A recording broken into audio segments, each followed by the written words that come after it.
Fala pessoal, tudo bem? Hoje é terça-feira e eu tive a seguinte ideia, terça em espanhol é martes, né?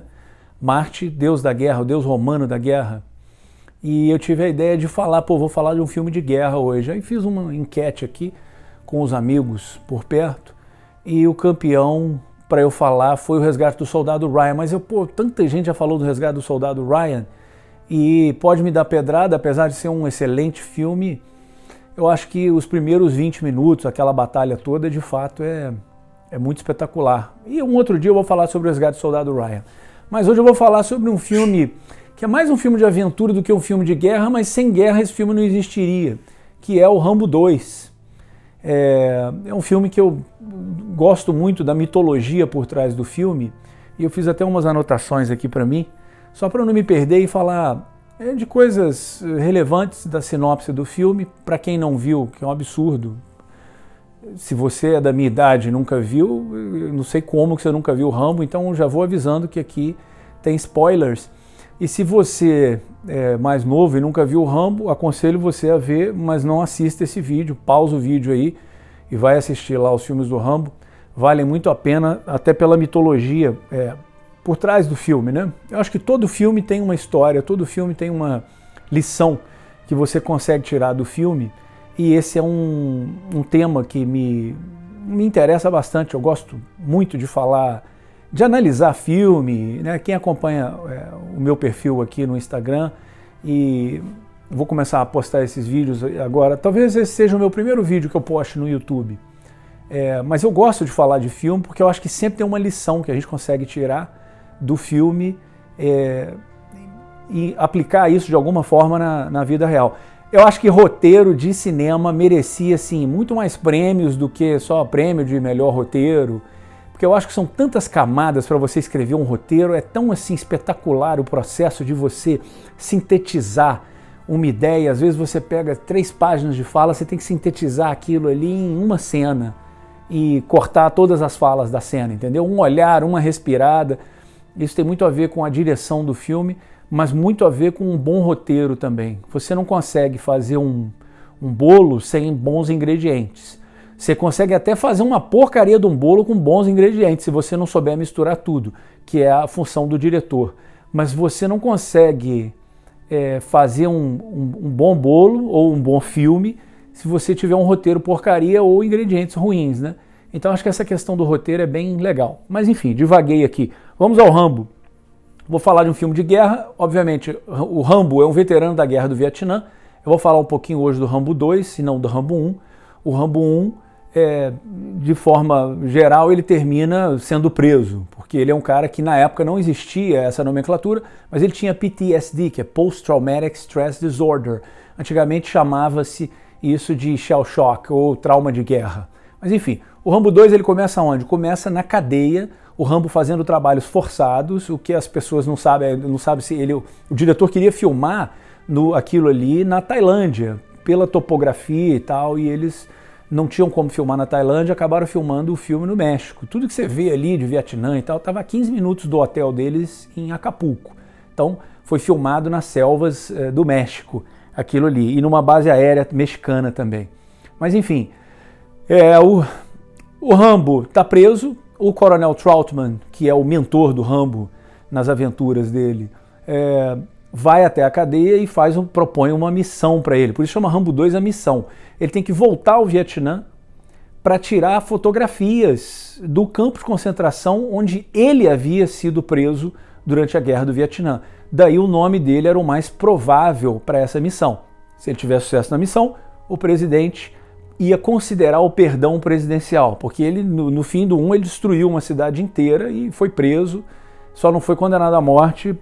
Eles não explicam isso no filme, e no livro é diferente. O Rambo morre no primeiro livro, né? Chama First Blood, Primeiro Sangue. No livro ele morre, que é um romance. Ele morre. Enfim, ele tem que ir ao Vietnã, ele fica assim, topo ou não topo? Aí o Trautman fala para ele, mas você quer ficar nesse inferno aqui? E ele lá quebrando pedra. Aí ele fala, bom, pelo menos aqui eu sei onde eu estou pisando, né? Mas ele confia no mentor dele, topa, eles voam ele para Tailândia, onde é a base americana, e ele vai voltar para o Vietnã. E aí o que acontece? Sendo bem breve aqui, o roteiro foi escrito pelo James Cameron, que esse é o James Cameron que todo mundo conhece, que fez Avatar, fez Titanic, os filmes de maior bilheteria da história, fez Exterminador do Futuro. Esses filmes de super bilheteria, mega bilheteria, são do James Cameron, como diretor, que também sempre atuou como roteirista também dos próprios filmes e de outros filmes. Mas o Stallone mexeu tanto no roteiro, eu entendo, porque quando você está no set de filmagem, as coisas vão acontecendo, a história às vezes começa indo numa outra direção, você começa tendo ideias e aquilo toma um outro rumo. Que o James Cameron ficou pé da vida, falou, pô, o Stallone mexeu tanto no roteiro que isso não tem nada a ver com o meu roteiro original. Mas eles estavam ali na guerra, o George Pancosmatos, que era o diretor do filme também, todo mundo muito dedicado ao projeto e fazendo de tudo para funcionar. Bom, a história, ele começa preso, estou colando aqui, eu tenho umas anotações, ó. Começa preso e tem essa promessa do perdão presidencial e ele tem que voltar para tirar fotos do campo de concentração para mostrar que lá não tinha mais preso de POW, Prisoner of War, não tinha mais prisioneiro de guerra naquele campo de concentração. E o Rambo estranha, ele fala, ué, eu só tiro fotos? E se eu achar alguém? Aí ele fala, não, você só vai tirar fotos. Quem está conduzindo a operação toda é um burocrata da CIA. Ele é um burocrata. Então, assim, ele não tem apego e tem falas icônicas dele no filme também, que ele fala, essa guerra não é minha, eu só estou aqui para limpar a sujeira. Ou seja, ele não tem apego emocional nenhum, não está nem aí para os soldados, não está nem aí quem ficou para trás, entendeu? Isso é uma coisa, né, principalmente na época, uma ferida muito grande no coração aqui dos Estados Unidos, entendeu? Pô, o cara vai, luta pela gente, agora a gente larga ele para trás. Isso é muito sério aqui e é um país aqui muito bélico, muito militar, entendeu? E o Rambo estranha, fala, mas como assim, só vou tirar fotos? Aí o cara fala, só tira foto. Em hipótese nenhuma se envolva com o inimigo. Na fase 2 da missão, a gente vai lá e vai resgatar os prisioneiros, se tiver algum prisioneiro no campo de concentração. Mas o Rambo fala, tá, tudo bem. Ele vai, tem os percalços do filme, problema na hora dele pular de paraquedas e tal, e ele tem que cortar o equipamento dele todinho, e ele só chega lá com o Rambo raiz, bem tradicional mesmo, que chega com a faca dele e com arco e flecha desmontado. Só que quando ele chega no campo de concentração, ele encontra prisioneiros de guerra americana e tinha um cara lá, o cara estava praticamente crucificado, assim, nos pedaços de bambu, e ele fica com pena do cara. E ele sabe também, isso tem no livro, ganhava-se dinheiro com tudo nos anos 80. Então você faz o filme, o Stallone pagou um cara para romancear o filme, ou seja, era coisa inversa, para você ganhar dinheiro com tudo, entendeu? Então no livro, a descrição, tanto do 1 quanto do Rambo 2, a descrição é muito mais detalhada do que você conseguiria condensar isso num filme. Então, o que ele faz? Além dele ficar com pena daquele soldado, o cara estava igual um morto-vivo ali, um veterano de guerra americano. Poderia ser o Rambo, só que ele na época conseguiu fugir exatamente desse campo de concentração que ele estava visitando agora. E aí o que acontece? Ele resgata o cara de pena, mas também porque ele sabia, e isso fica bem claro no livro, ele sabia que se ele voltasse de mãos abanando, porque ele não tinha a câmera dele, quando ele pulou do helicóptero ele cortou o equipamento dele todo, só ficou com a roupa do corpo, a faca e o arco e flecha dele desmontado. Então ele pega esse cara e salva, ele resgata o cara como uma prova de que havia sim, que tinha soldado americano lá ainda como prisioneiro de guerra e que os Estados Unidos tinham que fazer alguma coisa. Só que quando ele começa a voltar com esse cara, e os vietnamitas lá, Vietcongs, já não era nem mais Vietcong porque já não tinha mais guerra, nem enfim. Os guardas do campo de concentração vão atrás do Rambo, óbvio, pela floresta, e ele fazendo aquela fuga desesperadora com o cara, ele tinha essa ajudante, que é a Cobao, era uma agente local, uma vietnamita, que na realidade a atriz não é vietnamita, ela é havaiana, mas ele foge, e aí começa o show de traição para cima do Rambo, que eu acho que essa é uma, inclusive, das mensagens no filme, muito interessantes. E aí o que acontece? Quando ele chega no ponto de resgate, o helicóptero para assim, em cima do Rambo e do cara, e os caras atirando, cercando ele no topo de uma montanha que ele vai ser resgatado, e eles chegam, e o helicóptero pega e vai embora e larga ele lá, literalmente, à mercê do inimigo, e o Rambo se lasca. Eles levam ele, preso, óbvio, e começam a torturá-lo, ele não cede à tortura, e os caras falam, você já deve ser um velho conhecido nosso, porque você não cedeu, você é o cara mais forte que a gente torturou até agora. Claro, o Stallone é o roteirista do filme, né? Ele fica puxando a sardinha pro lado do Rambo, e aí tem essas falas assim, você é um herói muito maior quando seu inimigo é muito mais mal, né? Você consegue mostrar todo o seu heroísmo, né? A coragem só existe quando ela se confronta com o medo, e o medo tem que ter uma ameaça muito grande.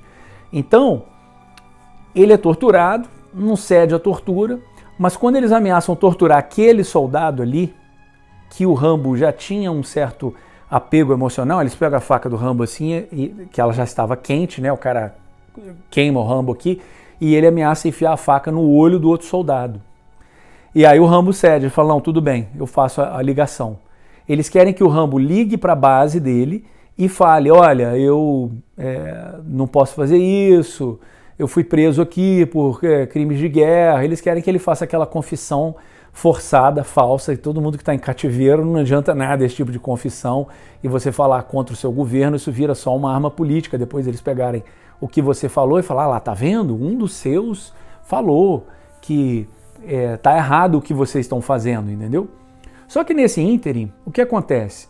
O Rambo e esse soldado que já era prisioneiro, eles são capturados, mas momentos antes deles serem capturados, eles vão por caminhos opostos. A mulher que estava lá ajudando ele, a agente, Kobao, ela não é presa, ela fica na espreita ali, e ela já tinha criado um certo relacionamento com o Rambo, uma certa admiração por ele, porque ela pergunta, por que você está aqui? Você gosta de guerra?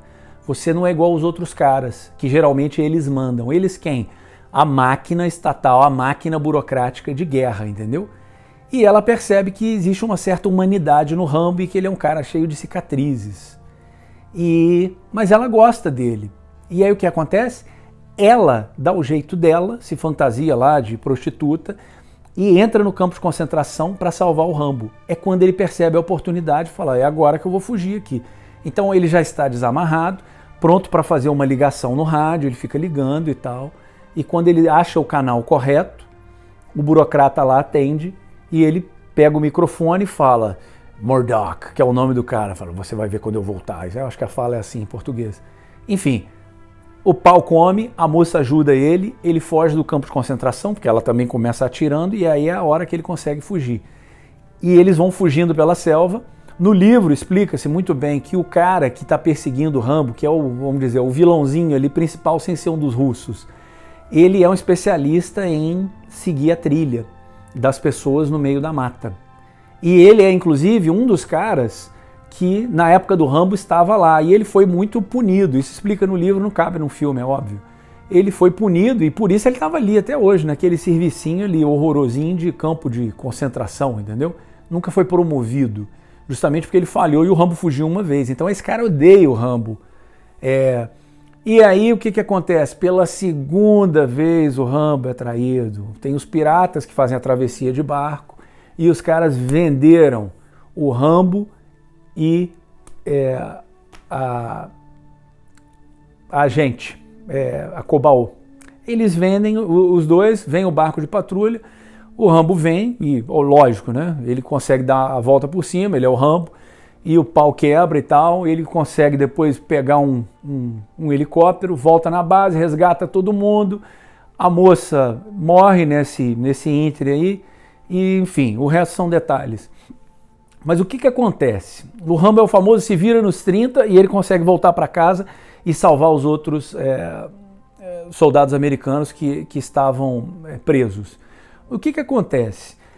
Na minha opinião, esse é um filme que assim, o Rambo vence a guerra do Vietnã sozinho para elevar o moral americano que perdeu a guerra do Vietnã. Nunca perdeu uma batalha, mas assim, a opinião pública destruiu o exército americano e eles se retiraram do Vietnã, dizem, né, com o rabo entre as pernas. Enfim.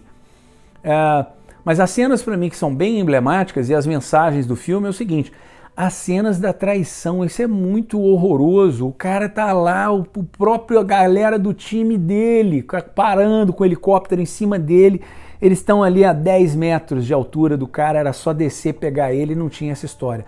Mas por quê? Porque o Rambo foi contra a máquina estatal. O Rambo fez o quê? Ele tentou tomar as rédeas da situação e ele voltou com um soldado americano. Essas não eram as ordens dele. E se ele tivesse tirado fotos? Alguém ia perder essas fotos, entendeu? Isso fica, de novo, mais claro no livro do que no filme. Isso é uma fala pequenininha que o Coronel Troutman, mentor do Rambo, fala lá com o burocrata quando eles brigam, entendeu? Então você vê, o Rambo é traído pelo Estado. E aí você entende por que o Rambo, na maioria dos filmes do Rambo, ele não tá de uniforme, ele não, aliás, praticamente não tá de uniforme em filme nenhum. Ele não tem uma relação boa com o Estado. Ele é um rogue agent. Quando eles precisam dele como mercenário, eles vão atrás dele, entendeu? E quando ele está na América, ele não era bem tratado. Ele não gosta do Estado, porque o Estado não o trata bem, não gosta dele. Então você vê, ele foi traído.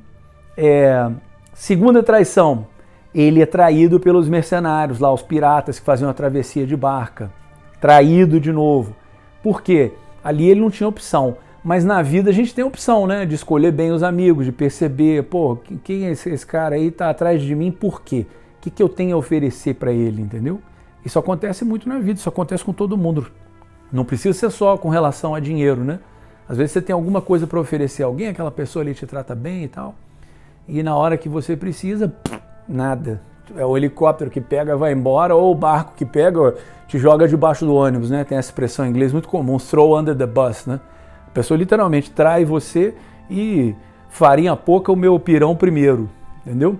Essa é a segunda traição do filme.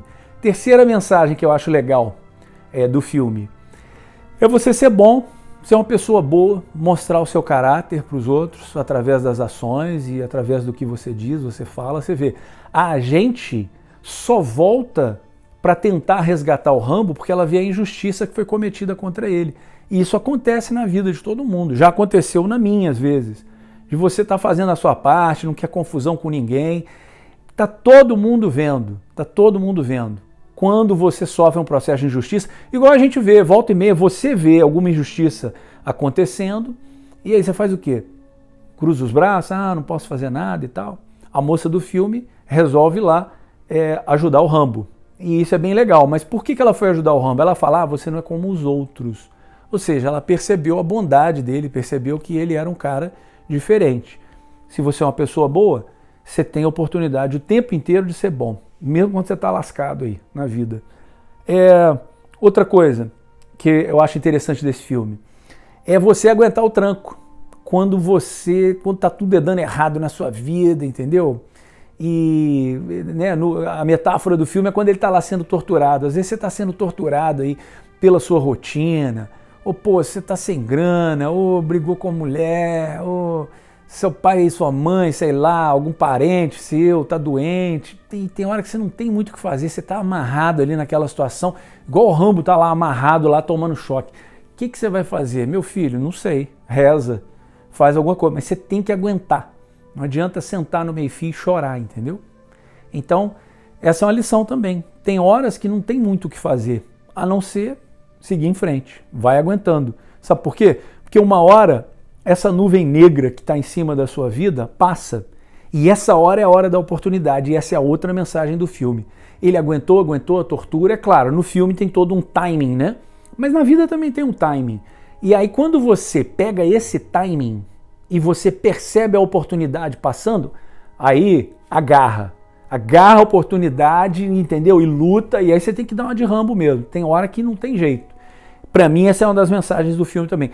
Quando a oportunidade aparece, você tem que agarrar. Se você não agarrar, deixou passar, dançou. Meu pai fala, cavalo não passa selado 2 vezes na vida. O que mais eu anotei aqui?